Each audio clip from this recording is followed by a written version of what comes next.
Oke, jadi teman-teman pagi ini kita akan belajar analisa fundamental basic ya.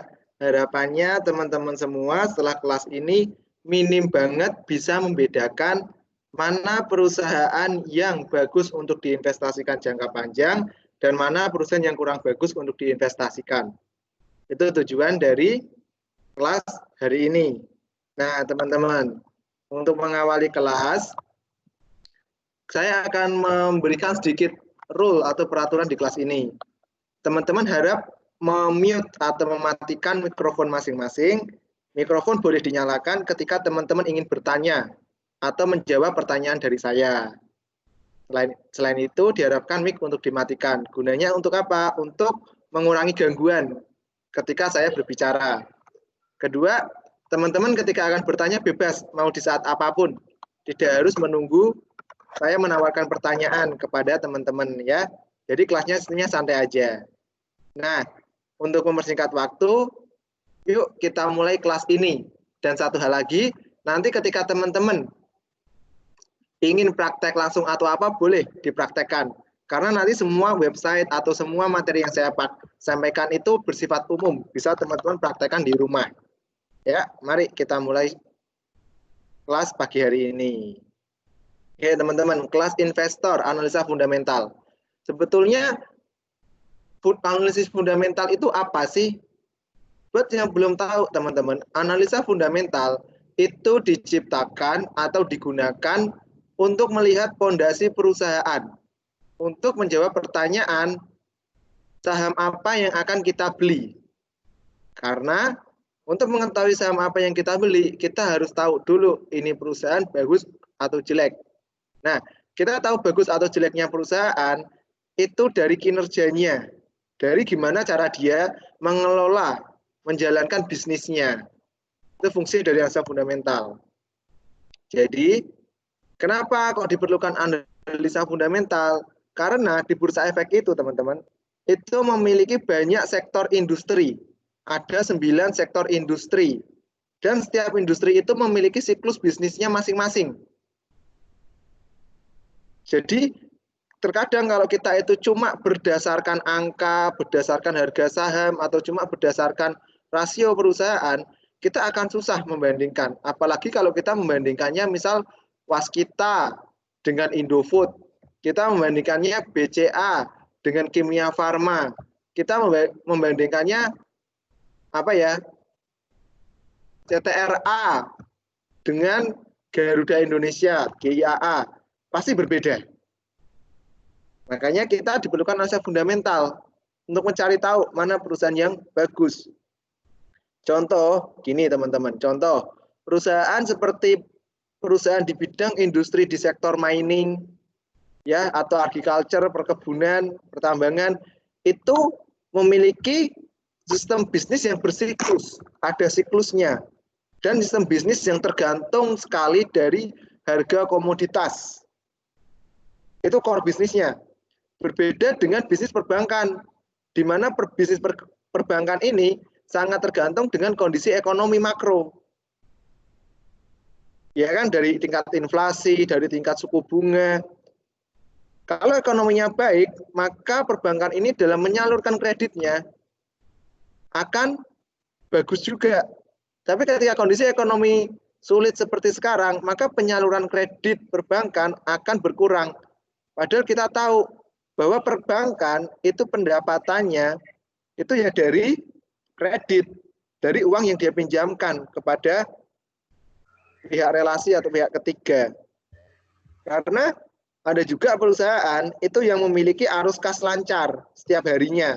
Contoh perusahaan di bidang food and beverage, itu arus kas lancarnya setiap harinya lancar dia.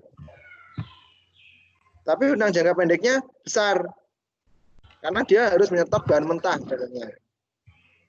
Tapi dia bisa disebut sehat. Ada juga perusahaan yang arus kas hariannya lancar, tapi hutang jangka pendeknya tinggi. Contoh perusahaan konstruksi. Nah, hal-hal seperti ini teman-teman yang membuat kita harus mengerti. Mengerti apa? mengerti perusahaan ini fundamentalnya seperti apa. Itu yang mau kita pelajari hari ini. Oke. Nah, itulah sebaiknya investor itu perlu memahami analisa fundamental sebelum berinvestasi. Oke. Analisa fundamental itu merupakan fondasi, teman-teman, dalam memilih saham. Jadi, fondasi untuk kita menganalisa, mempelajari hal-hal yang berhubungan dengan kondisi keuangan suatu perusahaan. Karena di dalam investasi, kondisi perusahaan itu tercerminkan dari laporan keuangannya. Dengan tujuan kita mengetahui sifat-sifat dasar dan karakteristik operasional perusahaan yang baik seperti apa. Oke. Analisa fundamental itu minimal mencakup analisa ekonomi, analisa industri atau sektor, dan analisa rasio keuangan perusahaan. Nah, kita mulai dari analisa ekonomi, teman-teman. Jadi kita di sini mengacu kepada top-down analisis, dari atas ke bawah, dengan tujuan melakukan ekspektasi kinerja perusahaan di masa yang akan datang. Kita mulai dulu dari analisa ekonomi. Analisa ekonomi itu gimana? Analisa ekonomi itu, teman-teman, itu di mana kita melihat ekonomi secara besar, secara keseluruhan. Kita lihat makroekonominya, teman-teman. Seperti apa makroekonomi tersebut? Oke, itulah analisa ekonomi. Nah, biasanya saya melihat analisa ekonomi itu dari berita, teman-teman. Jadi saya itu mengusahakan setiap hari, minimal pagi hari atau sore hari, saya baca berita. Ada berita ekonomi apa hari ini? Apa yang terjadi? Nah, kalau boleh saya tahu, teman-teman biasanya baca berita ekonomi itu di mana sih? Boleh dong di komen. Saya mau tahu nih, biasanya pada baca berita ekonomi di mana? Punya website andalan apa untuk melihat perkembangan ekonomi dalam negeri atau luar negeri? Oke, Pak Christian Krisna, ada Bisnis Indonesia. Yang lain, coba. Stok Asia, oke, Mas Adi Nugroho. Nah, ini pasti Kontan, Kompas, CNBC, oke, banyak banget ya. Nah, teman-teman ada loh satu website yang merakum itu semua. Yaitu ini website yang biasa saya pakai, Stok Asia. Di sini saya bisa memfilter berita-berita apa saja yang mau saya cari di Stok Asia. Ya, contoh ini dari CNN Indonesia. Produsen Zara tutup 1.200 gerai akibat corona. Dari judul beritanya aja, kita itu sudah bisa menyimpulkan, oh berarti Zara itu bisnisnya apa sih? Bisnisnya retail, perdagangan. Berarti industri retail itu terdampak banget akibat corona. Sampai-sampai Zara menutup 1.200 gerainya. Itu kan kita bisa kesimpulkan dari isinya. Ya kan? Nah, terus harga emas meningkat. Turun. Ya kan? Emiten PURE mengalami rugi bersih 2,27,36 miliar. Nah, di sini banyak berita-berita yang bisa kita baca. Jadwal pembagian dividen Mayora. Mayora bentar lagi mau bagi dividen. Ada beritanya. Tanya nih, ada yang pegang Mayora enggak? Berarti nanti kalau masih dipegang sampai Kamdet, teman-teman akan berhak nih dapat dividen Mayora. Kamdetnya tanggal 6 Juli nih. Berarti masih ada waktu buat teman-teman beli saham Mayora kalau mau dapat dividennya. Oke? Berita di sini bisa dibaca.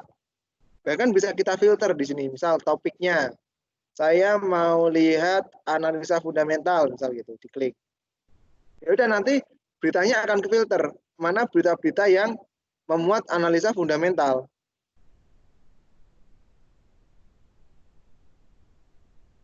Ya kan? Bisa kita lihat, bisa kita baca. Atau mungkin karena sekarang kita lagi bahas makroekonomi, saya mau cari deh berita terkait makroekonomi. Filternya diklik aja makroekonomi. Ke filter nanti. Mana perusahaan-perusahaan, mana berita-berita yang termasuk berita makroekonomi. Kan kalau kita tahu makroekonomi itu membahas bagaimana ekonomi dunia maupun domestik kita. Berarti di situ nanti kita akan bahas inflasi, nilai tukar, indeks harga konsumen, keputusan bank sentral, suku bunga, dan lain sebagainya. Tips dari saya untuk teman-teman belajar makroekonomi adalah rajin baca berita dan asah kepekaan. Jadi kalau ada berita ini, nanti kira-kira manfaatnya apa ya, pengaruhnya apa di saham yang saya pegang. Ya. So kayak gini, ketidakpastian muncul 4 kali di rapat The Fed, rupiah kepepet. Artinya, karena adanya ketidakpastian ini, membuat rupiah kita susah untuk perkasa. Membuat rupiah kita cenderung berfluktuasi lebih cepat daripada biasanya. Nah, itu nanti pasti akan berakibat kepada kondisi ekonomi. Contoh misal gini, Bank Dunia naikkan peringkat Republik Indonesia jadi negara menengah atas, bukan negara berkembang lagi. Ya kan? Menaikkannya berdasarkan GNI-nya. Nah, ini lagi rame nih beritanya hari ini di makro karena baru kemarin. Beritanya ini semua. Contoh kayak gini nih. Ini maksudnya teknikal sih. Bursa Asia dan Amerika bergerak naik, IHSG berpotensi lanjutkan penguatan. Karena kan kemarin IHSG ditutup menguat tuh, ada kemungkinan hari ini IHSG juga akan naik.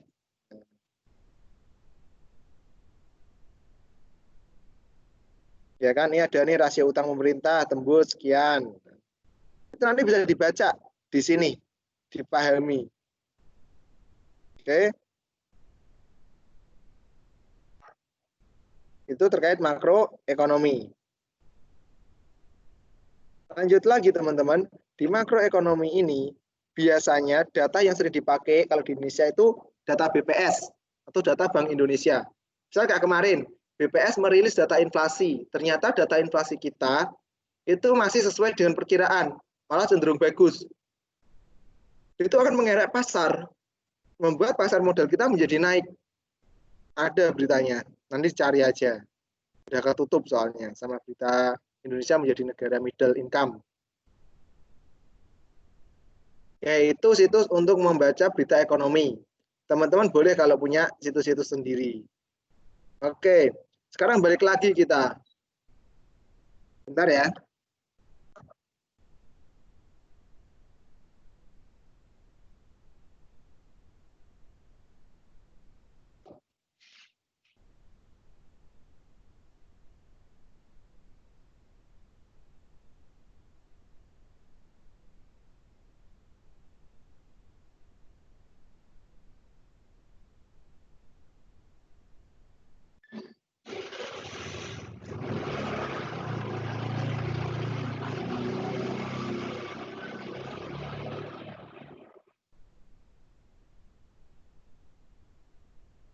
Oke, kita lanjut lagi. Sorry ya, tadi ada paket.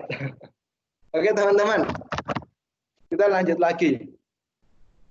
Setelah kita melihat kondisi ekonomi kita saat ini, di mana sudah mulai banyak stimulus positif, mulai dari Indonesia menjadi negara yang tadi ya, terus data inflasi kemarin udah membaik, perkiraannya masih sesuai, dan data-data lainnya bisa disimpulkan bahwa kondisi saat ini itu masih tepat untuk kita berinvestasi, untuk kita masuk ke pasar modal, ke saham.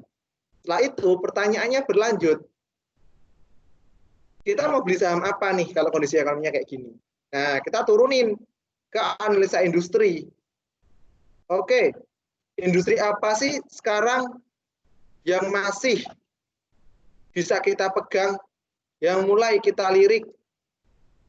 Nah, itu bisa kita mulai analisanya itu dengan melihat apa ya? Melihat sektor-sektor yang ada di Bursa Efek Indonesia.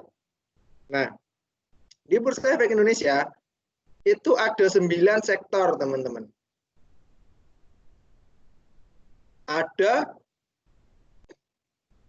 pertanian perkebunan, agriculture, ada pertambangan, ada basic industri, industri dasar, ada aneka industri, ada industri konsumsi ya, consumer good, barang konsumsi, ada property real estate, infrastruktur telekomunikasi, transportasi, ada keuangan, finance, ada perdagangan dan jasa.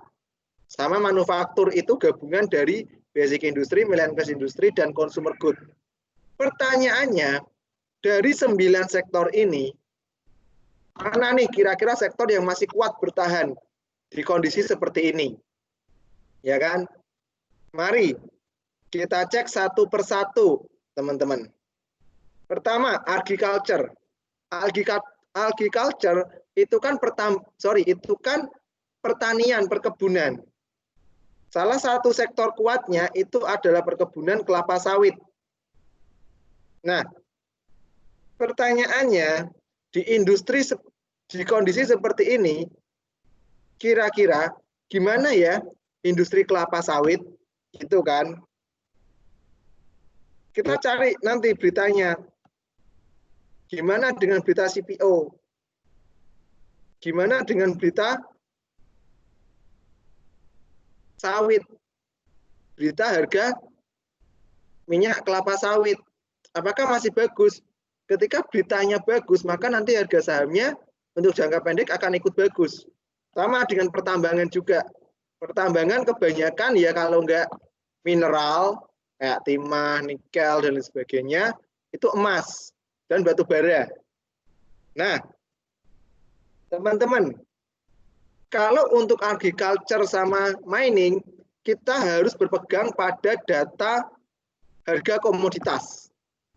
Ketika harga komoditas bagus, ya kan, dan permintaan akan komoditas tersebut naik, maka saham-saham di sektor ini boleh kita jadikan pilihan, kita jadikan alternatifnya untuk kita ambil.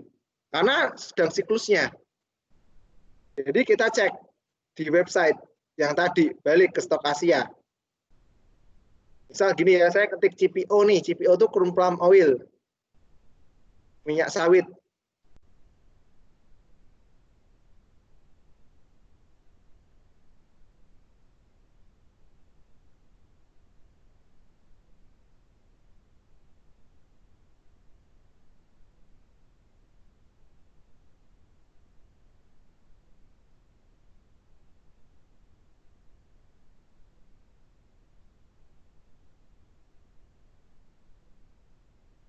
Halo cek teman-teman, suara saya masih masuk ya? Tadi ada gangguan kayaknya. Oke, kita balik lagi ke sini teman-teman.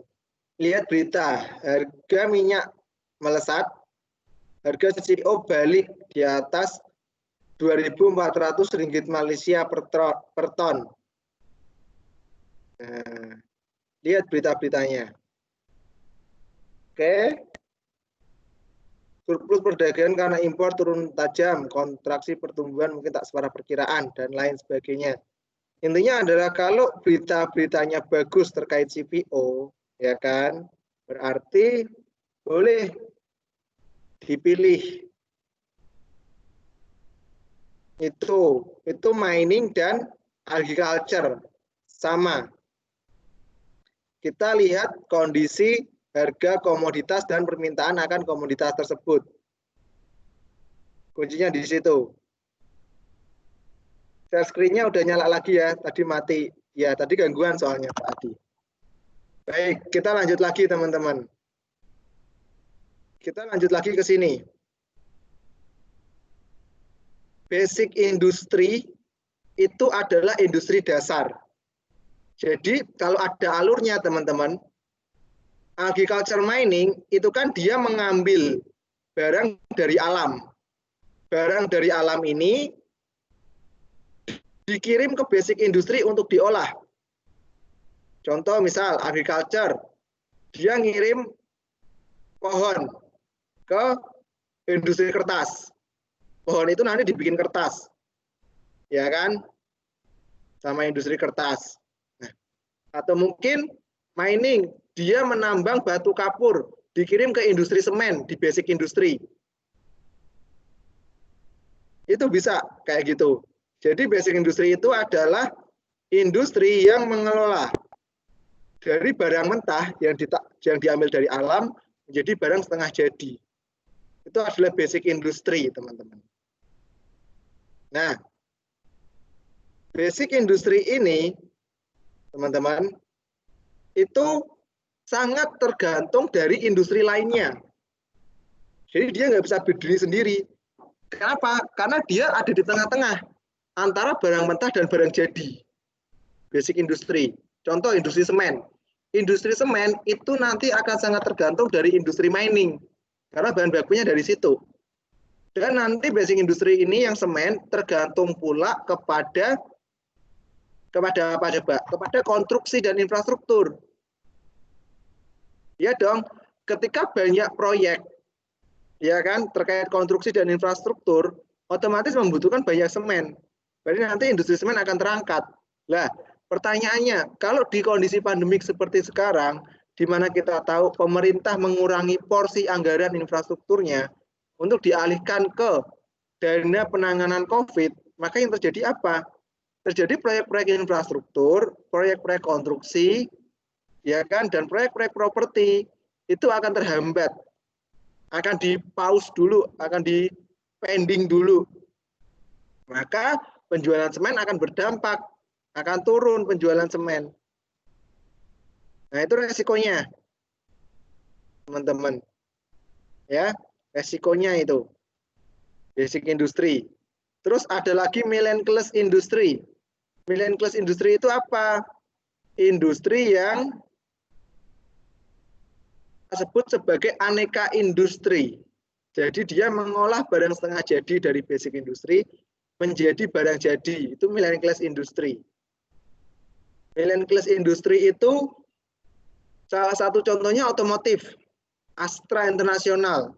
Jadi misal kita buat alur, ya kan, mining, dia menambang biji besi misal.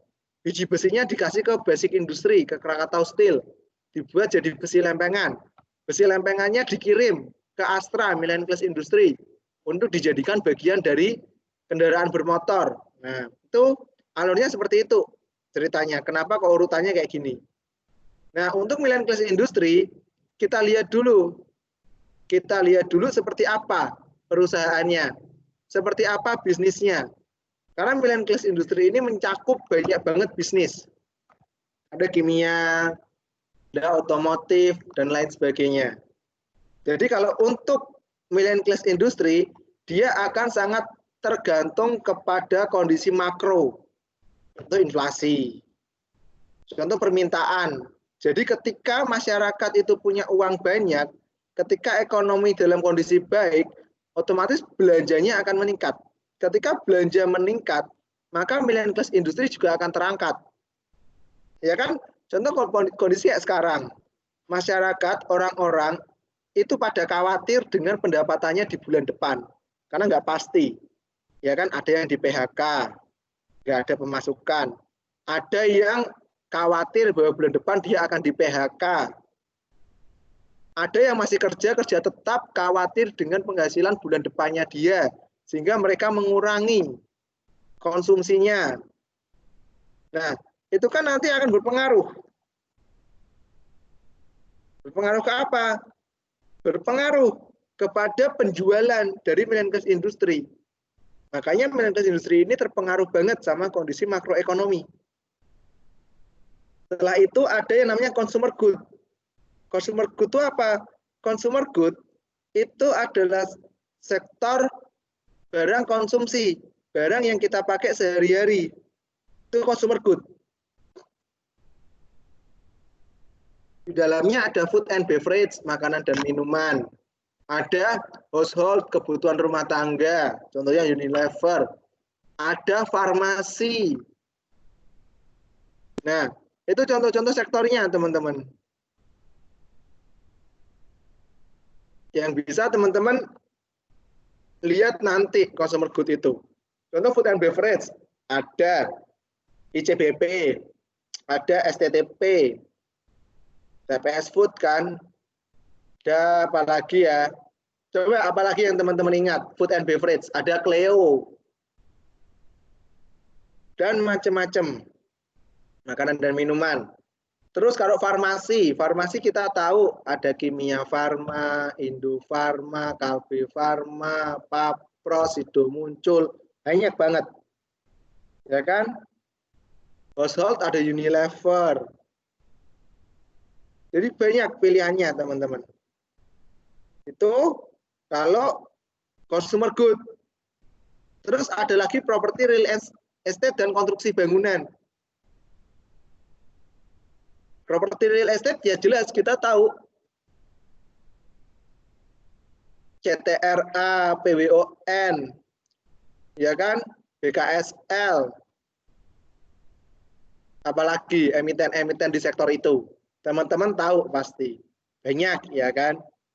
Terus kalau sektor konstruksi bangunan itu ada Wijaya Karya, Adikarya, PTPP, Waskita Karya, banyak banget yang bisa kita pilih perusahaannya. Nah, kalau properti real estate itu sama, lihat tergantung juga kondisi makroekonomi. Contoh kayak sekarang, orang pasti akan ngerem dulu kan beli rumah, beli apartemen. Pengusaha-pengusaha akan ngerem dulu bangun mall. Karena kalaupun digenjot untuk bangun sekarang, nanti diresmikan, belum tentu pengunjungnya ada. Belum tentu pengunjungnya ramai. Kan gitu. Konstruksi bangunan sama. Proyek pemerintah infrastruktur, proyek pembangunan infrastruktur itu berkurang, otomatis ya uang yang mereka dapat juga berkurang karena nggak ada proyek. Proyeknya masih mandek, masih pending. Tentu pasti nanti akan berpengaruh ke pendapatan mereka. Kayak gitu, teman-teman. Terus ada lagi infrastruktur. Infrastruktur itu apa? Berarti infrastruktur itu dia yang menghubungkan. Contoh infrastruktur itu ada jalan tol, pelabuhan, bandara. Oke. Ada juga infrastruktur telekomunikasi. Telkom, Kalbe Farma. Kalbe Farma. Telkom, XL, Indosat, Smartfren. Iya kan? Banyak. Contoh-contohnya.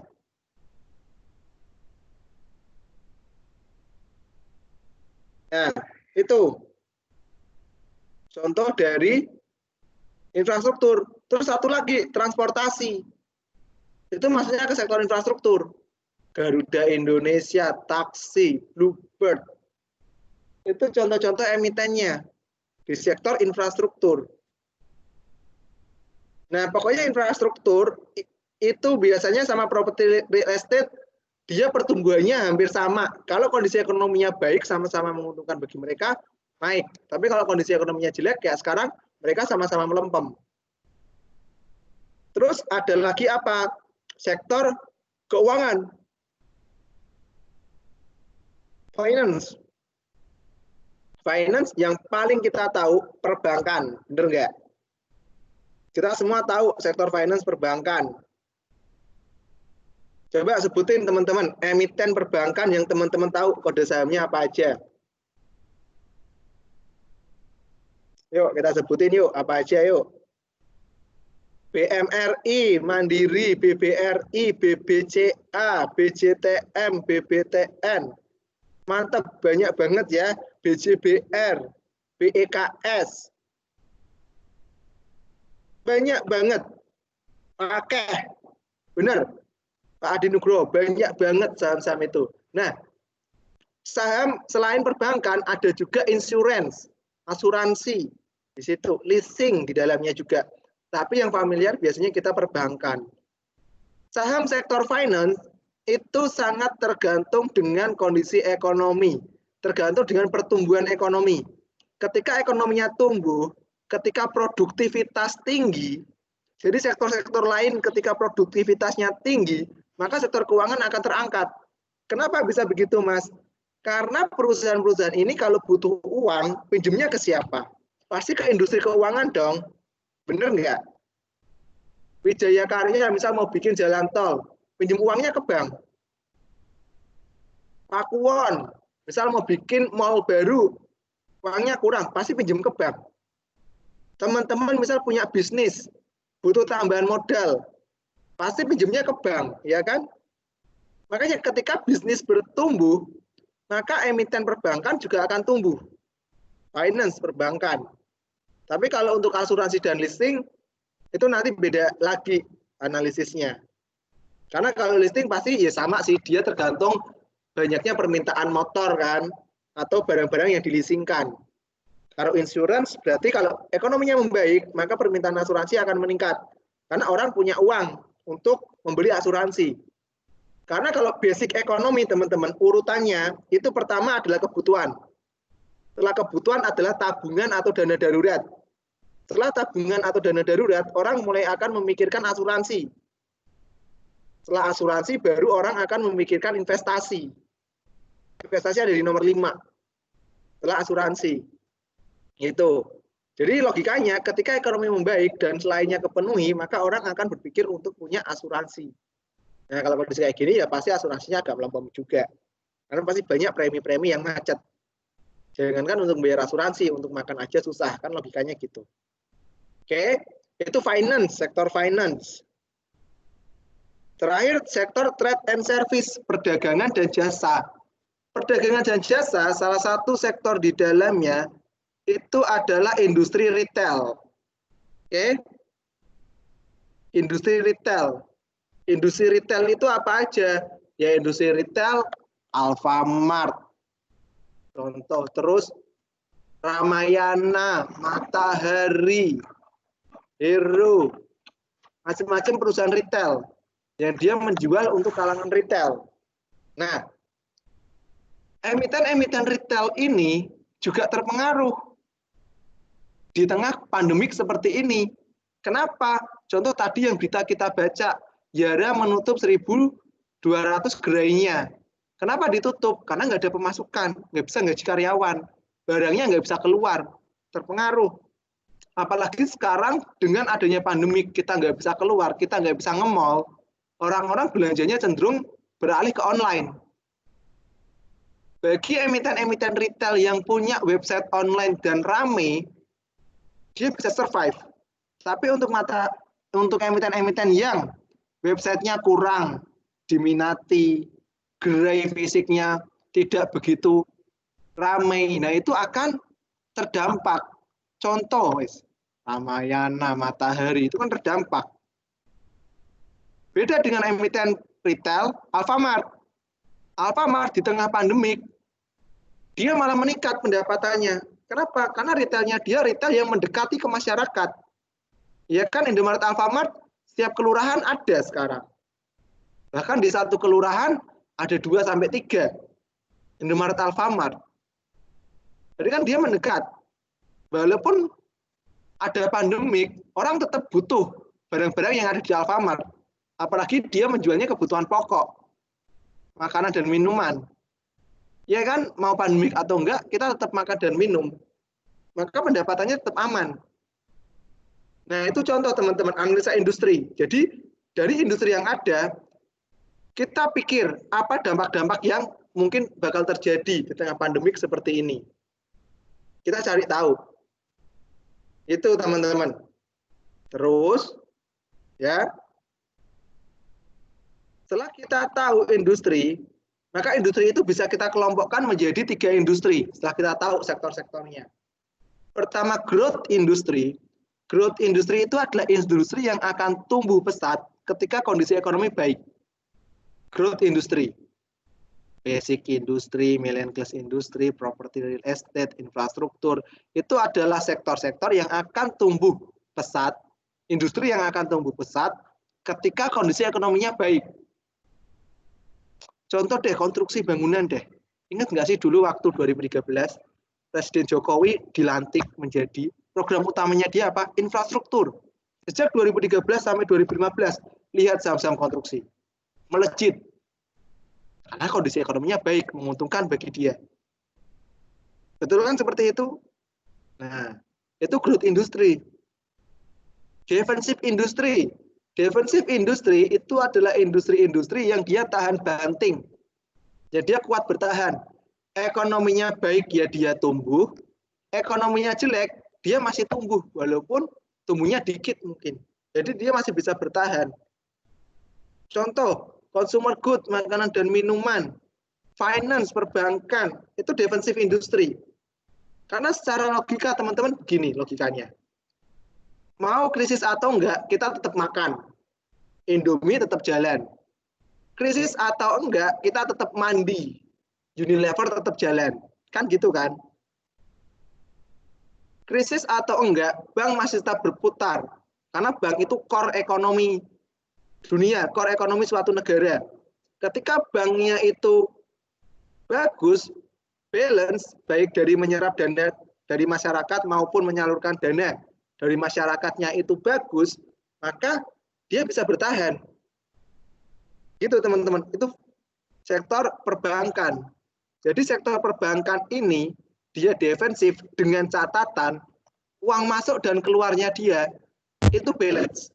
Artinya banyak orang yang nabung di dia, banyak juga uang yang dia salurkan kepada para kreditur atau para peminjam.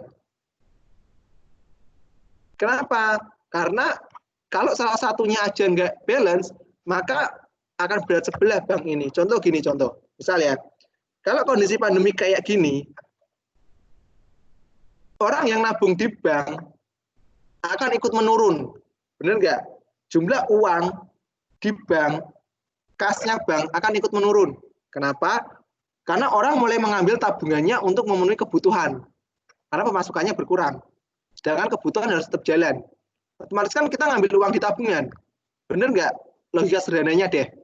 Kita mau beli kebutuhan pokok, tapi uang di dompet kita habis. Apa yang kita lakukan? Pasti kita ngambil uang di tabungan.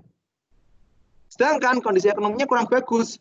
Perusahaan-perusahaan yang biasanya minjem uang di bank, itu kesulitan untuk ngangsur. Mengurangi produktivitasnya. Tidak minjem uang lagi di bank. Pengajuan pinjaman barunya berkurang. Berarti kan udah nggak balance ini. Ya kan? Nah itu nanti akan berpengaruh kepada perusahaan bank. Cuma dia termasuk defensif. Kenapa defensif? Karena dia core-nya ekonomi, teman-teman. Ketika ekonomi mulai goyang, mulai masuk ke ambang krisis, pasti yang diselamatkan pertama kali itu perbankan. Kenapa? Kalau perbankannya kolaps, maka industri yang lain akan ikut kolaps. Karena nggak ada yang bisa pinjam uang. Contoh gini misal, UMKM mau pinjam uang pasti ke bank, ya kan? Industri manufaktur mau pinjam uang pasti ke bank. Nah, makanya bank ini diselamatkan. Seperti kayak sekarang kan, kalau teman-teman baca berita makroekonomi itu banyak berita bahwa Kementerian Keuangan, Bank Indonesia itu melakukan suntikan dana, menanamkan uangnya di bank-bank himbara dengan total sekian puluh triliun. Artinya kan gini, pemerintah itu printing money, pemerintah itu mengeluarkan uang untuk dititipkan ke bank-bank himbara dengan win-win solution. Kok bisa mas win-win solution? Bank nanti dia dapat uang yang bisa dia pinjamkan ke pihak ketiga. Karena kan uang yang bank pinjamkan ke kreditur itu asalnya dari para nasabah, para penabung. Di mana kasusnya ini pemerintah menjadi nasabah. Pemerintah menjadi orang yang nabung di bank itu. Sehingga bank punya kas, punya uang untuk dipinjamkan ke pihak ketiga. Supaya nanti dia dapat bunga bank itu. Ya kan, dia menyelamatkan di situ. Di sisi kedua, pemerintah juga mendapat keuntungan dari deposito yang dia lakukan di bank. Contohnya seperti itu, teman-teman. Makanya kenapa bank itu termasuk defensif. Lalu ada yang namanya cyclical industry. Dia ada siklusnya. Dia terpengaruh oleh sesuatu hal yang bersifat siklusan. Agriculture, ya pasti sangat berpengaruh kepada harga komoditas kelapa sawit, misal.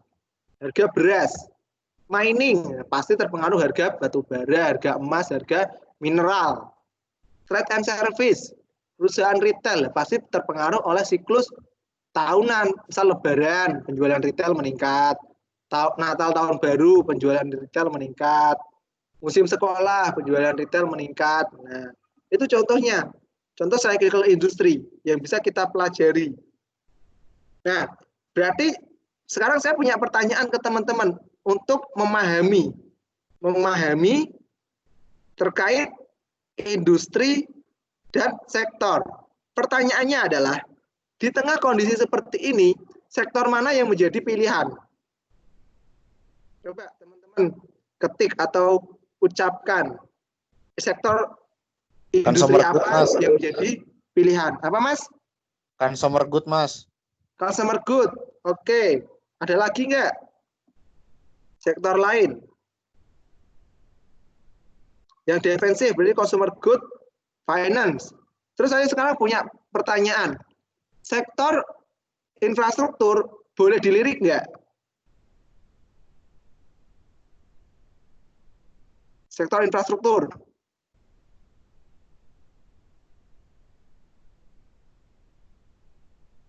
Boleh dilirik? Boleh.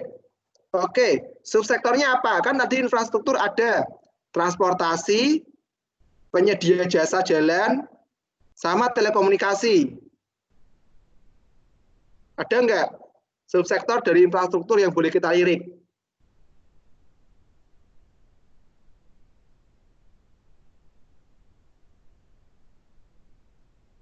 Telekomunikasi, oke, banyak yang sepakat. Karena kalau kita analisa, ya kan, itu dengan dibatasinya kegiatan, maka adanya WFH, maka penggunaan kuota, penggunaan paket data itu akan meningkat. Itu akan menguntungkan perusahaan-perusahaan telekomunikasi terutama. Betul kan? Seperti itu? Iya. Makanya boleh dilirik. Dan juga perusahaan-perusahaan yang berdampak terhadap industri telekomunikasi. Contoh, penyedia tower, jasa tower, ya kan? Apalagi industri-industri yang terkait dengan telekomunikasi lainnya, itu boleh dilirik. Nah, itu gunanya kita belajar makroekonomi, teman-teman. Agar kita tahu. Sampai sini paham ya? Sampai sektor.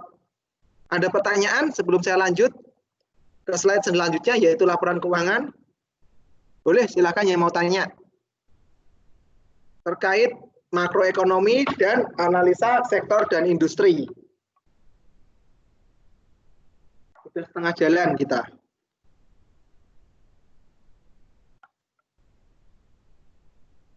Silakan yang mau bertanya.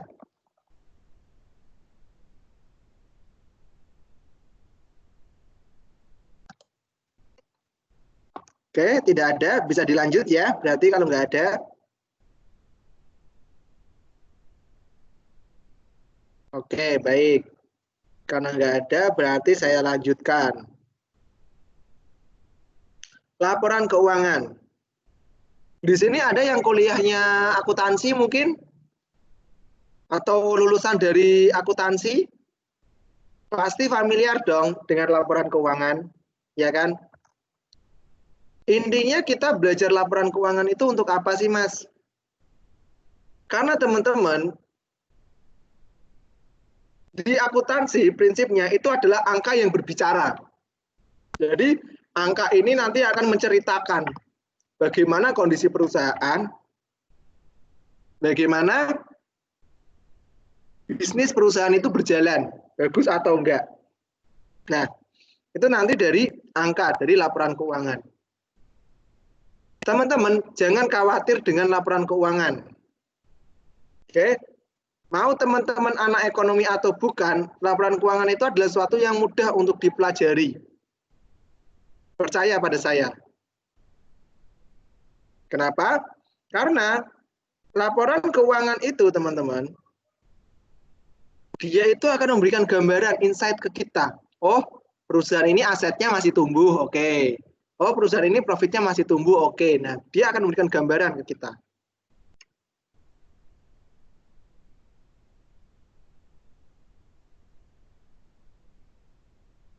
Gambaran apa aja? Gambaran terkait bisnis perusahaannya. Yuk kita cek. One by one. satu persatu terkait laporan keuangan. Pertama, teman-teman, kita cek ya. Bentar, kayaknya biasa agak lambat ini. Balance sheet neraca. Kita akan mengecek laporan keuangan yang pertama yaitu balance sheet. Oke, sebelum ke situ mungkin akan ada yang tanya ya, Mas, kalau mau download laporan keuangan di mana? Gitu kan. Teman-teman bisa mendownload laporan keuangan di web Bursa Efek Indonesia. Oke, coba ya kita tutor dulu nih sebelum lanjut. Cara mendownload laporan keuangan di web Bursa Efek Indonesia. Karena takutnya nanti setelah kita paham laporan keuangan, kita nggak tahu downloadnya harus di mana. Nah, downloadnya di web Bursa Efek Indonesia. Teman-teman klik perusahaan tercatat, laporan keuangan dan tahunan, diklik. Nanti akan muncul laporan keuangan. Nah, ini kan ada kan, jenisnya ada laporan keuangan, ada laporan tahunan. Bedanya apa? Laporan keuangan itu yang bersifat ringkas, teman-teman. Dia paling cuma beberapa puluh halaman, laporan keuangan. Kalau laporan tahunan, itu kita kenal dengan nama annual report. Nah, annual report atau laporan tahunan, itu biasanya ratusan halaman. Dan dia lebih lengkap. Jadi untuk teman-teman yang ingin hanya tahu laporan keuangannya aja, kondisi keuangannya, maka downloadlah laporan keuangan. Bagi teman-teman yang ingin tahu seluruh cerita perusahaan di tahun itu, downloadlah laporan tahunan. Misal contoh, klik laporan keuangan saham. Saya mau cari laporan keuangan saham apa ya? Oh, saya mau ngecek. Misal Telkom. Gimana Telkom dalam melakukan bisnis di tahun ini? Nah, nanti diklik TLKM, akan keluar. Ini nggak keluar karena koneksi saya lagi buruk kayaknya. Terus nanti diklik, pilih tahunnya. 2020 terbaru, oke. Pilih mau triwulan keberapa? Triwulan 1, 2, 3, 4. 4 itu tahunan berarti. Oke, triwulan 1 karena triwulan 2 belum selesai. Klik cari. Nah, nanti akan keluar di sini. Telkom gitu. Oke. Misalnya S Hardware. Oke. S Hardware 2020 ya kan? Periodenya triwulan pertama, berarti Januari sampai Maret. Yang teman-teman download, ingat, yang teman-teman download itu adalah LK ya, yang tulisannya LK kode sahamnya, terus di sini ada bulan sama kuartalnya, diklik download. Nah, nanti dia akan keluar di sini laporan keuangannya. Gitu, itu cara bacanya. Tapi kadang ada yang bilang gini, Mas, ini kan laporan keuangannya cuma satu periode, Mas, satu kuartal. Sedangkan dalam analisa fundamental, kita harus melihat ke belakang, Mas.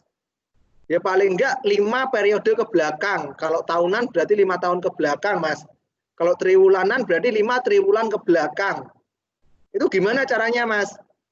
Caranya, teman-teman nggak perlu ngerekap satu-satu, nggak perlu. Teman-teman bisa pakai website. Contohnya ini, RTI. Nah, jadi tinggal ketik aja kode sahamnya. Di sini Aces, Go. Nanti pilih aja laporan keuangannya. Income statement yang annual misal. Nah, nanti angkanya keluar di sini. Semoga aja koneksi saya bersahabat kali ini. Oke, jadi tutorialnya menggunakan RTI adalah teman-teman pertama ketik rti.co.id. Nanti akan keluar tampilan seperti ini. Lalu teman-teman klik free trial dulu, diklik. Supaya teman-teman bisa ngeklik kode sahamnya. Nah, setelah keluar free trialnya, ya kan, teman-teman klik stock overview. Setelah itu teman-teman klik financial, keuangannya, klik. Masukin kode sahamnya, S Hardware, go. Setelah itu pilih mau balance sheet, income statement, atau cash flow. Mau tahunan atau kuartalan. Nah, ya kan dia kuartalan nih, kuartal ke belakang. Atau tahunan. Kalau tahunan ya berarti dia ini 6 tahun ke belakang. Ini masih tahun berjalan ya, karena masih Maret, belum Desember. Nah, ini masih berjalan. Oke, itu cara membuka laporan keuangan. Semua bisa ya sekarang ya, udah bisa. Sekarang kita kembali lagi teman-teman. Kembali lagi ke PowerPoint. Ada 3 jenis laporan keuangan yang akan kita pelajari hari ini. Pertama, neraca atau balance sheet. Neraca itu timbangan, jadi mengukur dari segi timbangan seberapa banyak aset dibandingin modal dan ekuitasnya. Jadi aset itu adalah modal plus liabilitas atau beban. Jadi aset kurangi liabilitas nanti akan ketemu ekuitas. Gitu teman-teman, itu balance sheet neraca. Dia harus seimbang. Nah, yuk pertama kita lihat balance sheet dulu itu bentuknya seperti apa. Balik ke website RTI, klik balance sheet, annual aja deh. Nah, bentuknya seperti ini. Ini pos-posnya teman-teman. Jadi kalau di akuntansi itu ada yang namanya pos keuangan. Akunnya apa aja. Contoh, cara bacanya ya, ini balance sheet. M in million. Oke, satuannya million. Bentar teman-teman. Jadi satuannya itu juta ya, million itu juta. Nah, current asset. Aset saat ini. Ada cash dan setara kas. Jadi kita mau tahu nih, S Hardware per Maret 31 Maret 2020, dia punya uang cash berapa sih? Oh, ternyata S Hardware punya uang cash 1,5 miliar rupiah. Uang cashnya dia. Ya kan? Inventorinya sekian, 2,5. Jadi setelah kita tahu current aset, intinya adalah total current asset. Berapa total current asset sekarang? Totalnya ada 4,6 miliar rupiah. Long term asetnya berapa? Aset jangka panjangnya 2,2 miliar rupiah. Ketika current dan long term aset dijumlah, maka akan ketemu total aset 6,9 miliar rupiah. Inti dari balance sheet dan income statement, teman-teman, ini saya kasih tahu di awal, intinya sama. Kita mau lihat pertumbuhannya. Dia tumbuh atau enggak. Coba kita lihat asetnya. 2015 asetnya 3,2 miliar rupiah. 2016 asetnya 3,7 miliar rupiah. 2017 asetnya 4,4 miliar rupiah. Sampai ke Desember 2019, asetnya dia tercatat 5,9 miliar rupiah. Jadi kalau kita simpulkan, selama 4 tahun, asetnya dia hampir tumbuh 2 kali lipat. Berarti perusahaannya tumbuh, makin besar, dia makin kaya. Ya kan? Selama 4 tahun berjalan. Dari 2015 sampai 2019. Lalu hutangnya dia bagaimana? Gitu kan? Hutangnya dia bagaimana nih? Hutangnya dia, kita lihatnya hutang di mana? Liabilitas. Liabilitas itu dibagi menjadi 2, teman-teman. Hutang jangka pendek dan hutang jangka panjang. Logikanya, hutang jangka pendek itu adalah hutang yang harus dilunasi kurang dari setahun. Itu hutang jangka pendek atau current liabilities. Ya. Total current liabilities-nya per Desember 2019 itu 567 juta rupiah. Sedangkan hutang jangka panjangnya itu 610 juta rupiah.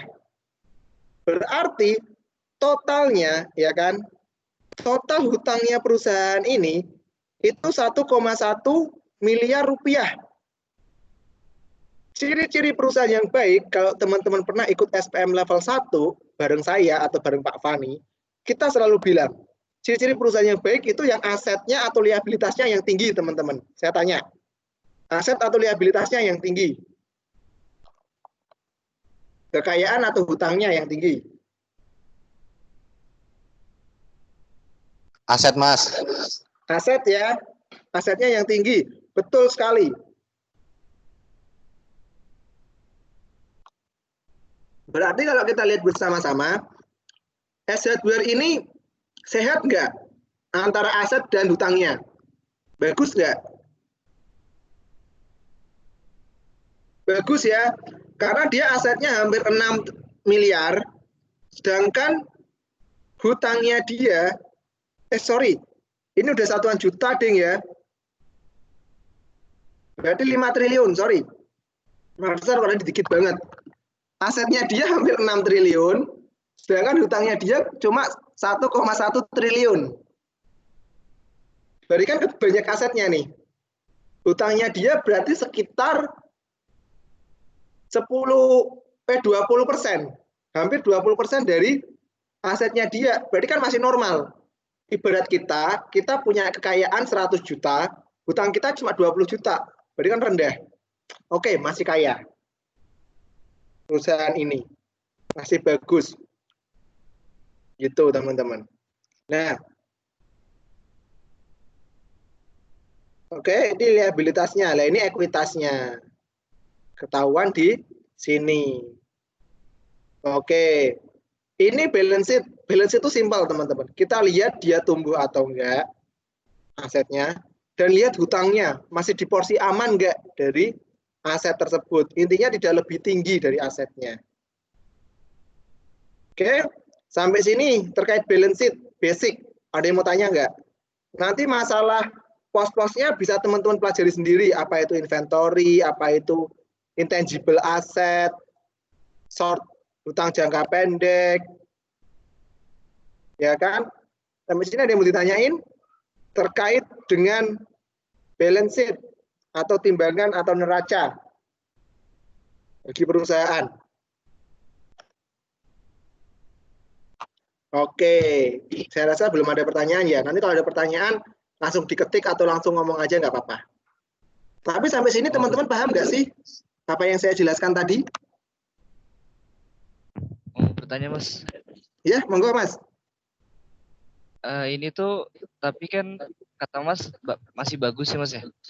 Ya. Tapi liabilitasnya itu dari 2015 dia itu lebih berkembang lebih dari 3 kali lipat, sedangkan asetnya cuma 2 kali lipat. Itu gimana, Mas? Di 2015 ya? Iya, iya. 15 ke 16 berarti? Totalnya lah, Mas. Jadi maksudnya itu perkembangannya liabilitasnya lebih tinggi daripada aset gitu. Berarti pertumbuhan liabilitas lebih tinggi daripada pertumbuhan aset, gitu ya Mas ya? Iya, Mas. Oke, itu gimana? Nah, sebenarnya kalau kita lihat liabilitas teman-teman, itu kita harus lihat penggunaannya. Jadi dia berhutang, itu gunanya untuk apa? Jadi kalau dia berhutang, tujuannya untuk kegiatan-kegiatan produktif, itu nanti tidak bermasalah karena pasti di kemudian hari itu akan meningkatkan profitnya dia, revenue-nya dia. Tapi ketika dia berhutang untuk menutup hutangnya lagi yang udah jatuh tempo atau hutangnya di masa lalu, itu nanti yang menjadi masalah. Nah, untuk tahu hal itu maka kita harus baca annual report. Yang tadi saya jelasin yang panjang itu di tahun 2015 ke 2016-nya. Annual report-nya menceritakan seperti apa. Tapi kalau saya tidak salah ingat, hutang S Hardware itu kebanyakan adalah hutang untuk kegiatan produktif. Jadi misal dia membuka gerai baru, bikin kayak nyewa gedung baru atau bikin gedung baru, itu dia berhutang, pinjam ke bank. Berarti kan itu hutang produktif, karena nanti gerai baru itu akan menciptakan pendapatan baru. Dia ekspansi, ya kan?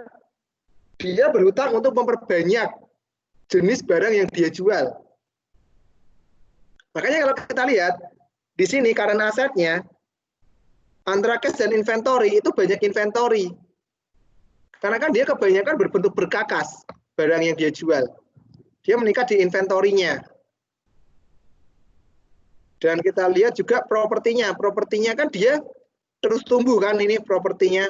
Jadi artinya dia tanahnya semakin banyak. Bangunannya dia semakin banyak. Jadi tidak masalah kalau masa pertumbuhan hutangnya lebih tinggi daripada pertumbuhan asetnya selama hutang itu masih berada di bawah aset. Contoh gini misal, oh tahun ini kita lihat di sini deh, ke statistik deh biar ada gambaran. Semoga koneksi saya bersahabat. Jadi ini kita bisa bandingkan profit DPS. Mana ya aset dan hutang ya? Di sini cari aja nih pertumbuhannya terkait aset dan hutang. Di sini nanti ada teman-teman. Oke, ini net income.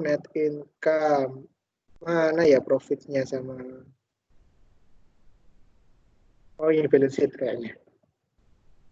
Nah ini equity, aset, liabilities ya pertumbuhannya. Nah kita lihat. Ini tadi kan bentuknya angka, ini udah bentuknya gambar, grafik. Lihat, sama aja. Equity, liabilitas, aset. Tadi Mas tanya kan, ini nggak ada 2015 ya? 2015 ke 16, hutangnya pertumbuhannya lebih tinggi daripada asetnya. Tapi kalau kita lihat dalam bentuk grafik, walaupun ini hutangnya tumbuhnya lebih tinggi, presentasenya daripada asetnya, secara total asetnya di posisi yang lebih tinggi daripada hutang. Contoh ini, ya kan? Di posisi yang lebih tinggi. Itu artinya ini masih di kadar aman. Karena hutang masih berada di bawah aset dan ekuitas. Ini masih aman. Artinya apa? Artinya perusahaan ini masih survive, teman-teman. Hutangnya masih di rasio yang aman. Kira-kira kalau perusahaan yang aset sama liabilitas equity-nya lebih tinggi mana ya? Nah, ini contoh. Tadi ini aset, ini hutang, ini ekuitas. Lihat ya, teman-teman. Ini contoh perusahaan yang rasio hutangnya tidak bagus. Kenapa? Karena lihat asetnya dia di sini,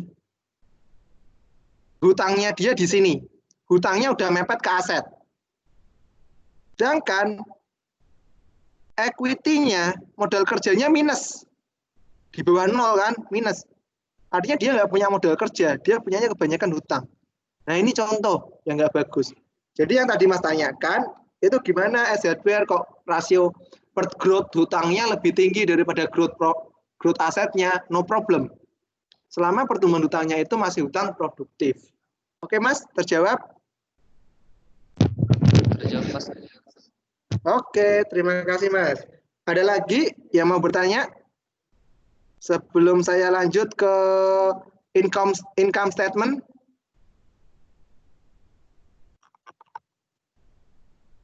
Oke, belum ada ya, belum ada yang tanya lagi ya. Berarti kita lanjut lagi yuk. Nanti yang mau tanya silahkan.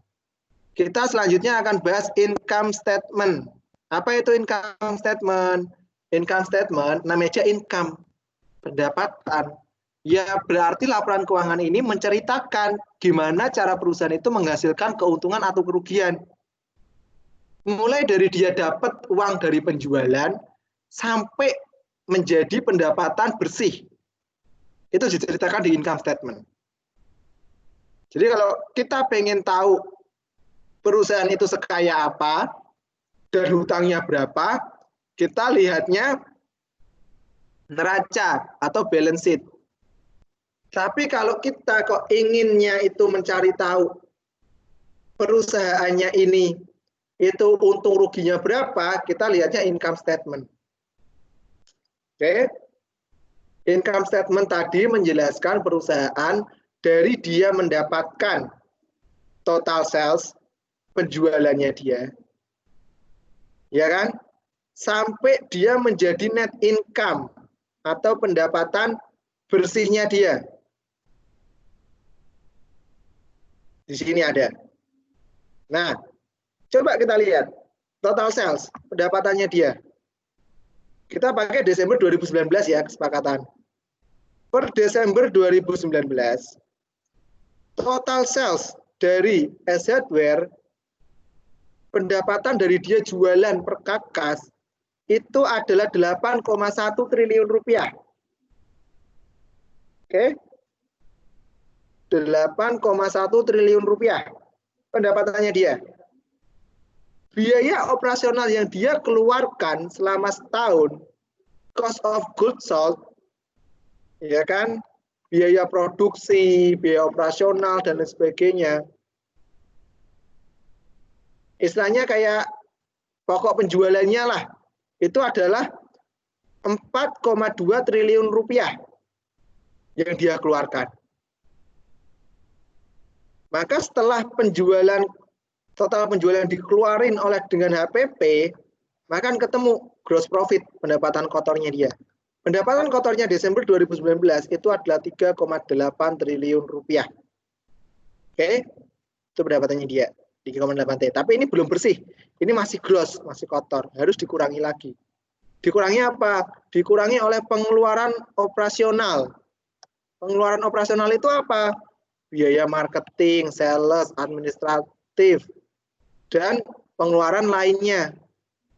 Sehingga ketemu operating income, pendapatan yang telah dikurangi oleh HPP dan pengeluaran operasional. Ketemu, maka tinggal 1,16 triliun rupiah. Lalu ditambah dengan income-income yang lain dan dikurangi dengan pajak, terakhir akan ketemu net income.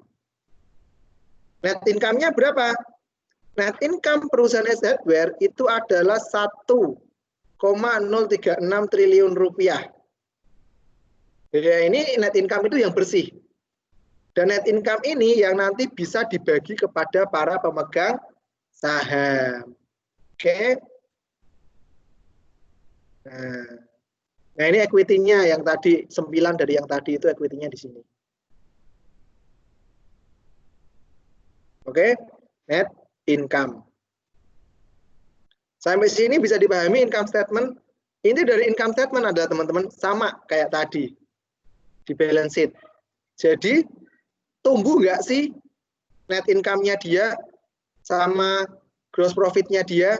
Kalau kita lihat bareng-bareng, oh dia tumbuh kok dari 2,2 T ke 2,3, 2,8, 3,4, 3,8 terakhir.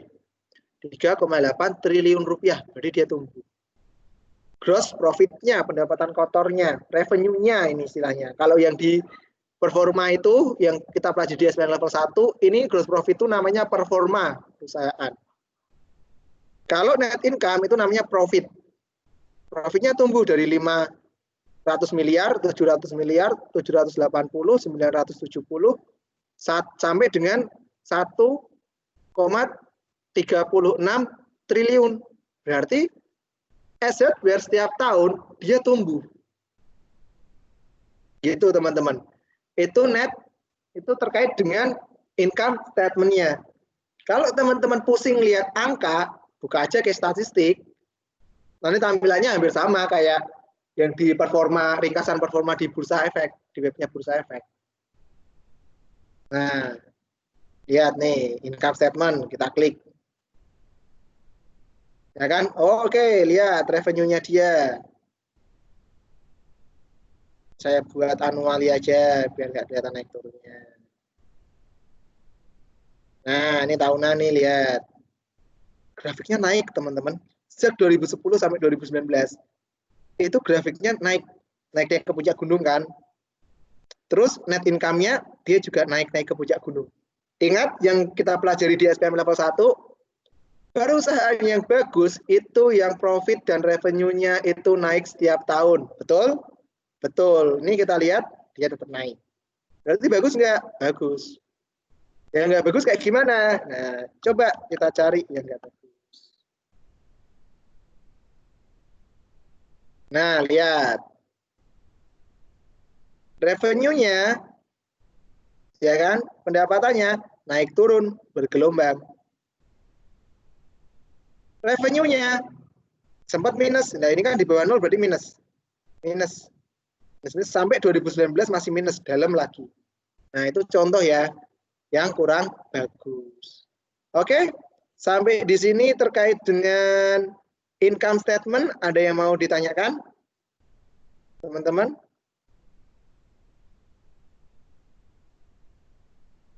Oke, ya.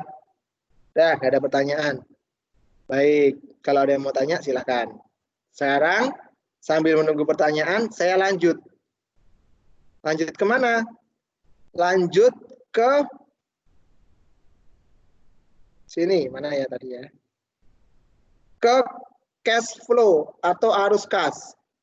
Cash flow itu merupakan penjabaran dari net income. Jadi kalau net income itu kan kita hanya tahu total sales-nya. Nah, kalau cash flow, arus kas, itu dia akan melihat duit teki mlebu metune piye, uangnya itu keluar masuknya seperti apa. Karena menginformasikan bagaimana penerimaan dan pembayaran perusahaan dalam bentuk arus kas selama satu periode. Yang mau kita pelajari di sini adalah cash flow terkait aktivitas operasi, investasi, dan pendanaan yang mau kita pelajari. Jadi kita lihat cash flow-nya dia. Oke, tadi yang mau kita pelajari ada 3. Cash flow operating, kegiatan operasional, cash flow dari kegiatan investasi, sama cash flow dari kegiatan pendanaan. Nah, biasanya teman-teman, cash flow itu hanya kita gunakan sebagai informasi tambahan. Yang lebih banyak dipakai tadi adalah balance sheet sama income statement. Jadi cash flow ini untuk tambahan apa? Kita melihat tambahan data gimana pertumbuhannya dari perputaran uang itu. Contoh, di sini ada nih operating activity, itu terdiri kegiatan aktivitas operasi, itu terdiri dari uang masuk dari pelanggan, cash from customer. Ya kan? Oh, ternyata walaupun tadi kita lihat income-nya S hardware kan masih naik ya. Ya kan, kalau kita balik lagi ke income statement. Sorry, ini Krakatau Steel ya, belum tak balikin. Balikin lagi ke S hardware deh.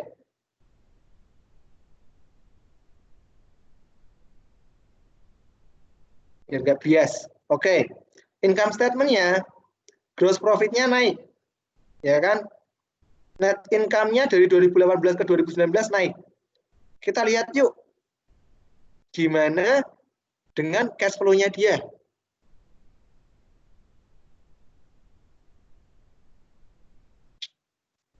Oke, ternyata cash flow-nya dia juga naik nih. Dia dapat cash dari customer naik, pantesan profitnya naik, ya kan? Terus payment for operating activity, pembayarannya naiknya dikit. Pembayaran untuk kegiatan operasionalnya itu naiknya dikit. Lebih besar kenaikan pendapatan cash dari customer-nya. Jadi uang yang dia keluari dengan uang yang dia dapat lebih banyak uang yang dia dapat. Another operating activity itu pengeluaran yang lain-lain, DLL. Nah, ini kalau mau tahu operating lain-lain, pengeluaran lain-lain itu lihat di financial statement, di CALK, catatan atas laporan keuangan. Dia ada di bawah biasanya. Oke, ketemu nih. Oke, ternyata naik. Desember 2018 dia sempat turun ya cash flow-nya karena di sini ada kenaikan signifikan nih dari payment for operating activity. Oke. Terus investment activity itu capital expenditure. CAPEX istilahnya. CAPEX atau capital expenditure itu adalah kegiatan-kegiatan yang perusahaan lakukan untuk mengekspansi perusahaannya. Bisa jadi dengan kalau S hardware membangun gerai baru, membuat pabrik baru, oke, membuat sistem baru, sistem online dan lain sebagainya, itu nanti masuk ke capital expenditure. Makanya di sini capital expenditure bentuknya negatif karena dia mengurangi uang kas yang ada di perusahaan. CAPEX kalau tinggi, minusnya tinggi, tidak masalah teman-teman. CAPEX kalau minusnya tumbuh kayak gini, itu nggak apa-apa. Itu artinya perusahaannya aktif melakukan ekspansi.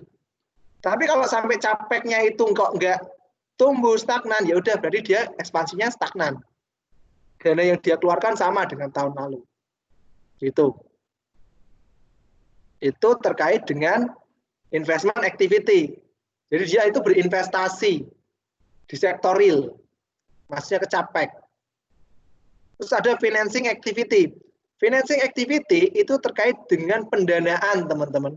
Jadi arus kas ini keluar masuknya uang pendanaan. Biasanya investor itu lihatnya di sini. Dividend paid, pembayaran dividen. Kok kalau dividen paid-nya itu tumbuh, jadi minus dan tumbuh, itu artinya dividen yang investor dapat itu makin banyak. Karena uang yang perusahaan keluarkan untuk membayar dividen itu semakin besar. Contoh, per laporan keuangan 31 Desember 2019, dividen yang perusahaan keluarkan, yang perusahaan bayarkan itu sebanyak 483 miliar rupiah yang dia bayarkan kepada para investor. Banyak kan dividen paid-nya? Nah, seperti itu teman-teman. Terkait dengan dividen paid atau pembayaran dividen. Oke. Lanjut lagi. Jadi kalau dividennya tinggi itu nggak masalah. Makanya di sini endingnya minus kenapa? Karena biasanya banyak kan lihat nih. Porsi terbanyak penyumbang minusnya, penyumbang pengeluaran terbesar itu adalah pos pembayaran dividen. Investor senang. Oke. Additional paid in capital. Berarti ini kalau minus, berarti dia bayar pinjaman. Tapi kalau plus, berarti warnanya biru, berarti dia baru dapat pinjaman dari bank. Ini sama dengan financing activity, yang financing activity. Oke, sampai sini terkait cash flow dari financing activity ada pertanyaan atau keseluruhan dari cash flow-nya? Intinya kita udah tahu ya jalan cerita dari balance sheet, cash flow dan lain sebagainya.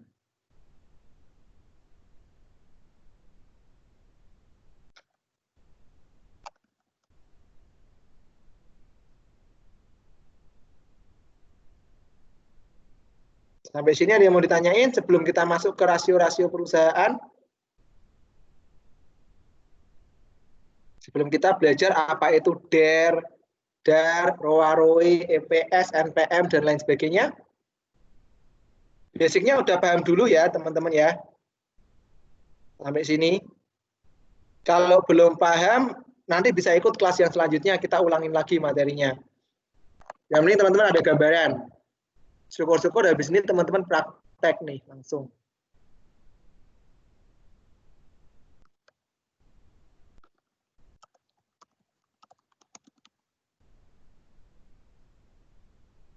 Oke, lanjut nih sepertinya. Masih pada melek kan teman-teman? Masih ya? Masih. Oke, jangan ketiduran nanti. Takutnya saya malah dongengin teman-teman buat tidur ini. Karena materinya emang lebih advance ya dari yang basic. Nggak apa-apa teman-teman, kita belajar bareng. Oke, lanjut lagi ke rasio perusahaan. Analisa rasio keuangan perusahaan, teman-teman, itu ada 5 jenis. Ya, dan ya benar ada 5 jenis ya. Ada 5 jenis. Yaitu pertama rasio likuiditas. Likuiditas itu berarti melihat seberapa liquid perusahaan ini dalam hal pendanaan. Oke. Terus rasio aktivitas. Rasio rentabilitas, solvabilitas, dan rasio pasar. Yang sering teman-teman dengar yang pakai itu biasanya rasio pasar. Yuk kita cek satu-satu. Sebelum itu, kenapa kok kita harus pakai rasio, Mas? Kenapa nggak hanya laporan keuangan saja? Misal saya lihat laporan keuangannya BCA, saya sandingin sama laporan keuangannya Waskita, Mas. Kenapa kok nggak gitu? Karena pasti nanti angkanya beda jauh. Yang satu udah ratusan triliun, yang satu baru puluhan triliun. Nggak sama, kan? Kedua, sektornya juga beda. Karena rasio ini diciptakan untuk membandingkan perusahaan yang bidang usaha atau core bisnisnya sejenis. Berarti BNI, Mandiri, BRI, BCA, kita bandingin. Smartfren, Telkom, XL, Indosat, kita bandingin. Jadi yang sejenis perusahaannya. Atau perusahaan yang berbeda dengan market kapitalisasi yang selevel. Teman-teman tahu market kapitalisasi itu apa? Market kapitalisasi itu dia menggambarkan harga saham dikali jumlah saham yang ada. Semakin besar market kapitalisasi perusahaan, maka akan semakin bagus juga perusahaan itu biasanya. Semakin strong, semakin kuat perusahaan itu. Semakin tahan banting. Gitu. Terakhir sebelum pandemi, itu BCA market cap-nya sekitar 600-800-an. Sebelum pandemi. Nggak tahu sekarang ada di kisaran 400 atau 500 kayaknya turun. Karena harga sahamnya turun kan. Jadi kalau harga saham turun, biasanya market cap ikut turun. Karena market cap gambaran harga saham dikali jumlah saham yang beredar. Karena kan jumlah saham tidak berubah. Yang berubah adalah harga sahamnya. Oke, itu ya market cap-nya yang sama. Analisis rasio keuangan yang pertama, yaitu rasio likuiditas. Menggambarkan kemampuan perusahaan untuk memenuhi kewajiban jangka pendeknya. Hutang jangka pendek. Berarti nanti rasionya namanya quick atau current semua biasanya. Quick ratio, current ratio, cash ratio. Nah, ini kita ngelihatnya di neraca ya. Lihat current asetnya berapa dibandingin sama current liabilitas. Dan lain sebagainya.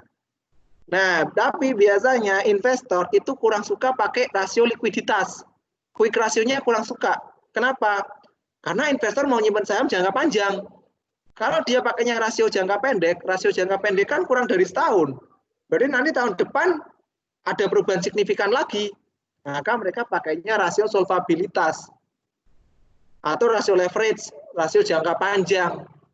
Makanya teman-teman pasti familiar sama DER dan DAR. Debt equity ratio dan debt asset ratio. Sebenarnya rasio itu gampang teman-teman. Asalkan kita tahu kepanjangannya, kita ada gambaran. Oh, debt equity ratio berarti hutang dibanding dengan ekuitas. Debt to asset ratio berarti hutang dibanding dengan aset. Gitu. Nah, kita langsung ke contoh deh, biar nggak bingung. Ini tadi current ratio ya. Kita pakai rasio likuiditas dulu. Kita lihat bersama-sama teman-teman. Saham perusahaan Indofood itu current asetnya 33 triliun. Sedangkan Unilever current asetnya 8 triliun. Pertanyaannya adalah mana nih yang memenuhi rasio yang bagus? Ya kan? Current asetnya, berarti aset jangka pendeknya Indofood itu 3 triliun, BCA 8 triliun.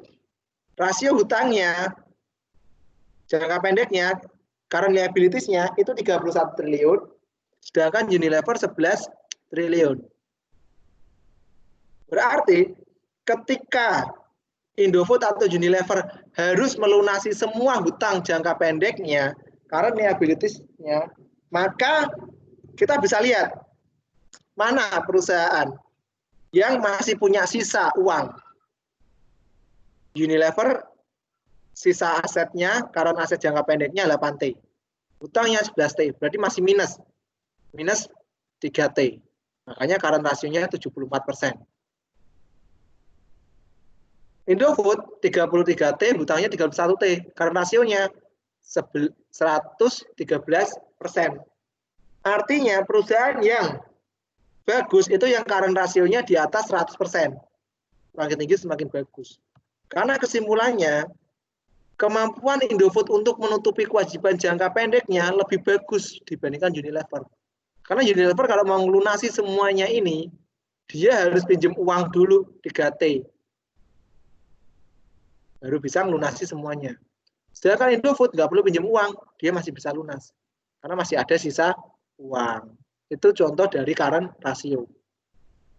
Itu rasio likuiditas. Lanjut lagi. Kita ke DER sama DAR. Delta Dunia itu punya hutang 922 miliar rupiah. Oke. Sedangkan Adro Energy itu punya hutang 2,7 triliun rupiah. Pertanyaannya adalah, kalau harus melunasi, pasti Adro akan melunasi hutang yang lebih banyak daripada DOID. Berarti logikanya, oh berarti DOID hutangnya lebih sedikit daripada Adro, berarti perusahaan ini lebih sehat. Enggak gitu. Karena size perusahaannya beda. Kalau kita telan mentah-mentah, oh berarti angkanya kecil, dia hutangnya lebih dikit. Berarti dia lebih survive. Enggak gitu. Kita harus memperhatikan rasio lainnya, yaitu DER dan DAR. DER dan DAR itu gimana? DER dan DAR itu berarti kita lihat bandingin sama aset dan ekuitasnya. Kuncinya adalah perusahaan yang baik, DER sama DAR-nya lebih rendah daripada perusahaan lainnya. Lihat teman-teman, dari DOID dan Adaro, mana yang debt equity sama debt asetnya lebih rendah? Paling rendah, itu perusahaan yang mana?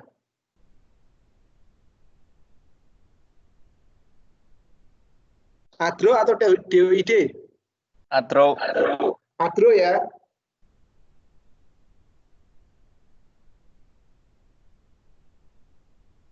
Oke, berarti Adro Energy utangnya lebih rendah. Benarkah seperti itu? Betul. Ternyata rasio perusahaan Delta lebih tinggi, berarti memiliki resiko kerugian yang lebih besar daripada Adro Energy dalam hal melunasi hutang. Karena mungkin gini teman-teman, kita lihat DER sama DAR-nya ya, misal perusahaan ini sama-sama punya uang 1 triliun, punya aset 1 triliun, tapi Adro asetnya 1 triliun, hutangnya cuma 0,4 triliun atau 400 miliar. Sedangkan DOID itu punya uang 1 triliun, tapi hutangnya 0,8 triliun atau 800 miliar. Berarti kan banyak ini rasio hutangnya. Berarti sehatan Adaro. Begitu cara bacanya. Jadi DER atau DAR cari yang di bawah 1. Lalu ada lagi nih. Net profit margin. Gross profit margin. ROA. Nah, yang akan kita pakai ROA dulu. Oke. Jadi kalau net profit margin itu tadi net income dibanding dengan net sales. Jadi pendapatan bersih dibanding dengan penjualan bersih. Sedangkan gross profit margin itu adalah pendapatan kotor dibanding dengan penjualan bersih. Nah, intinya adalah teman-teman, net profit margin dan gross profit margin itu harus tumbuh. Kita melihat growth-nya, pertumbuhan dari pendapatannya dia secara persentase. Jadi kalau kita lihat tadi di websitenya RTI ya, ini, misalnya Edward Financial Income Statement, waduh kok hilang dia.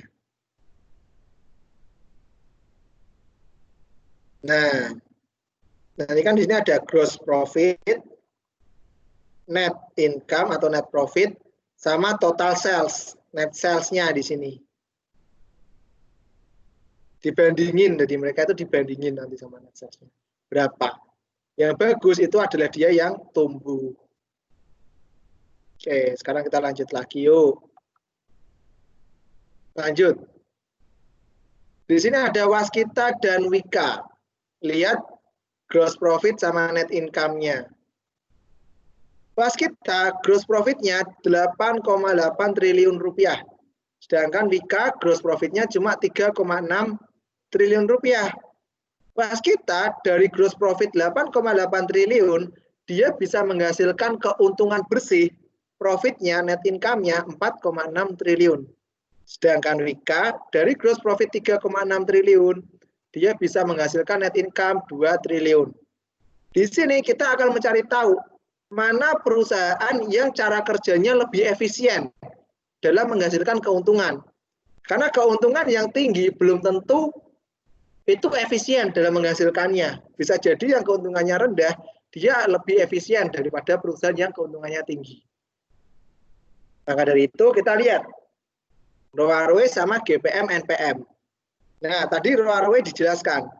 ROE itu kita melihat equity-nya, teman-teman. Jadi return-nya, profit-nya, net income-nya dibandingin dengan equity atau dibandingin dengan aset. Sama kayak DAR sama DAR tadi, cuma bedanya DAR atau DAR itu komposisinya menggunakan hutang dibandingin equity atau aset. Kalau ROE komposisinya adalah return. Ya. Atau profitnya dia. Atau income-nya dia. Gitu. Kita lihat. ROE, GPM, NPM-nya dia. Kita lihat bersama-sama. ROE itu kuncinya semakin tinggi semakin bagus, teman-teman. Logikanya adalah ROE gini misal. Perusahaan punya modal 1 triliun. Dari 1 triliun, ya, perusahaan itu punya aset 1 triliun misal. Jadi 1 triliun, misalnya sama-sama 1 triliun, waskita itu bisa menghasilkan keuntungan 1,86% dari 1 triliun itu. Sedangkan Wika bisa menghasilkan keuntungan 3,84% dari 1 triliun itu. Berarti lebih efisien Wika berdasarkan asetnya. Nah, dari aset 1 triliun itu, ternyata equity-nya atau modal kerjanya itu adalah 500 juta misal. 500 miliar. Dari 1 triliun itu. Nah, dari modal kerja 500 miliar, waskita itu bisa menghasilkan keuntungan 6,87% dari 500 miliar. Sedangkan Wika bisa menghasilkan keuntungan 16,64% dari modal atau dari equity 500 miliar. Itu artinya Wika itu lebih efisien dalam menghasilkan keuntungan daripada waskita. Cara bacanya seperti itu. Dan secara margin kita lihat lebih tinggi Wika. Itu artinya kesimpulannya, persentase kemampuan perusahaan Wika dalam menghasilkan laba perusahaan itu lebih tinggi dibandingkan perusahaan waskita. Oke, sampai sini ROE bisa diikuti ya. Cukup mudah ya. Kita belajar ROE perusahaan. Seberapa efektif perusahaan dalam menghasilkan keuntungan. Oke, bisa diikuti. Lanjut terusannya EPS ya. Nah ini, rasio pasar. Ada PBV, PER sama EPS. PBV ini nanti maksudnya evaluasi sih, price per book value. Jadi harga saham sekarang dibandingkan dengan harga buku per lembar saham. BV per share. Sedangkan PER, price earning ratio, adalah harga saham sekarang dibandingkan dengan earning-nya atau pendapatan per lembar sahamnya. Kalau EPS itu jumlah laba bersih perusahaan dibanding dengan jumlah lembar saham yang beredar. Cara pakainya itu begini teman-teman. Misal BRI dan BCA. BRI earning per share-nya itu Rp120. Jadi kalau saya beli saham BRI sekarang, dengan laporan keuangan yang ada, asumsinya saya akan mendapat keuntungan Rp120 per lembar sahamnya. Asumsinya, ketika semua uang itu dibagi berupa dividen. Sedangkan BCA, itu saya per lembar sahamnya akan mendapat keuntungan Rp750 per lembar sahamnya. Sedangkan BV-nya, book value-nya, itu BRI di 1.300, BCA di 1.500. Nah, PBV-nya tinggal dikali. Sekarang harga BRI berapa? Ada yang tahu nggak harga BRI berapa sekarang? 3.000 ya kalau nggak salah. Berarti dengan harga buku 1.300, harga pasar 3.000, maka saham BRI sekarang itu 3 kali lebih mahal. Kalau kita bulatkan, 3 kali lebih mahal daripada harga bukunya. Sedangkan BCA berapa? Harga saham BCA sekarang itu berapa? Ada yang tahu nggak? Harga saham BCA sekarang. Harga saham BCA sekarang itu 29.000. Berarti kalau kita genapkan 6.000. Dengan nilai buku 5.800, 6.000 kalau kita bulatkan, dengan harga pasar 30.000 per lembar saham, maka harga saham BCA sekarang itu 5 kali lebih mahal daripada harga saham bank, harga buku bank BCA. Itu artinya secara book value BCA itu 5 kali lebih mahal daripada BRI yang cuma 3 kali. Itu artinya BRI masih terhitung murah kalau dibandingkan BCA secara nilai bukunya. Walaupun secara nominal ya sama aja. Oke, berarti tapi kalau dari kemampuan menghasilkan keuntungannya, earning per share-nya itu BCA lebih bagus. Walaupun harganya 5 kali lebih mahal, tapi pendapatan earning per share-nya itu Rp750 per lembar. Sedangkan BRI yang cuma 3 kali lebih mahal dari nilai bukunya, itu keuntungannya cuma Rp120 per lembar. Oke, sampai sini bisa dipahami teman-teman? Itu materi saya hari ini terkait dengan apa aja tadi, analisa makro, analisa industri, laporan keuangan, dan rasio perusahaan. Nggak kerasa udah hampir 2 jam kita belajar bareng-bareng terkait dengan analisa fundamental. Sampai sini ada yang mau ditanyain?